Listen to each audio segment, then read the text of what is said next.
स्पृश्य अस्पृश्य ही प्रथा मोडीत काढून त्यांनी संगीत उच्चाप व संगीत उत्तर क्रिया ही नाटके लिहिली। एवढ्यावरच न थांबता सदर नाटकाची तिकिटे अस्पृश्यांना मोफत दिली। याचा परिणाम म्हणजे नाट्यगृहातील अस्पृश्यता नाहीशी झाली।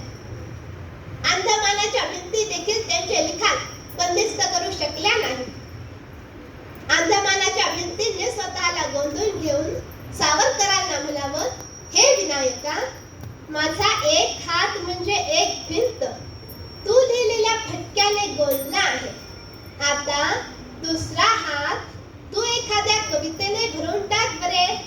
इतके साजरे होते सगळे। मराठी भाषा समृद्धीसाठी खूप प्रयत्न केले व मराठी भाषेला काही शब्द दिले। उदाहरणादाखल त्यापैकी काही: अर्थसंकल्प म्हणजे बजेट, उपस्थित म्हणजे हजर, क्रमांक म्हणजे नंबर, शुल्क म्हणजे फी, हुतात्मा म्हणजे शहीद इत्यादी। तसेच काळ्या पाण्याची शिक्षा भोगत असताना त्यांनी काही उर्दू गझल देखील लिहिल्या।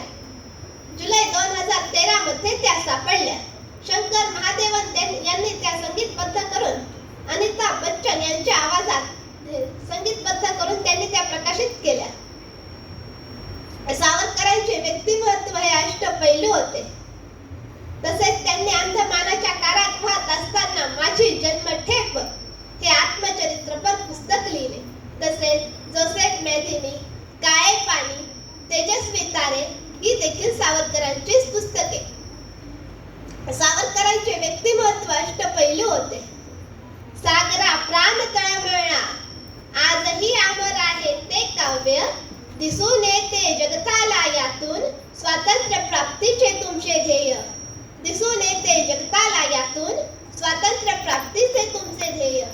शेवटी जाता जाता एवढेच म्हणावेसे वाटते की झाला नाही कधी होणार नाही, झाला नाही कधी होणार नाही। सावरकरांसारखा साहित्यिक पुन्हा जन्म घेणार नाही, घेणार नाही। आपण आयोजकांनी मला जी बोलण्याची संधी दिली त्याबद्दल मी आपले आभारी आहे। एवढे बोलून मी माझे 2 शब्द संपवते। धन्यवाद।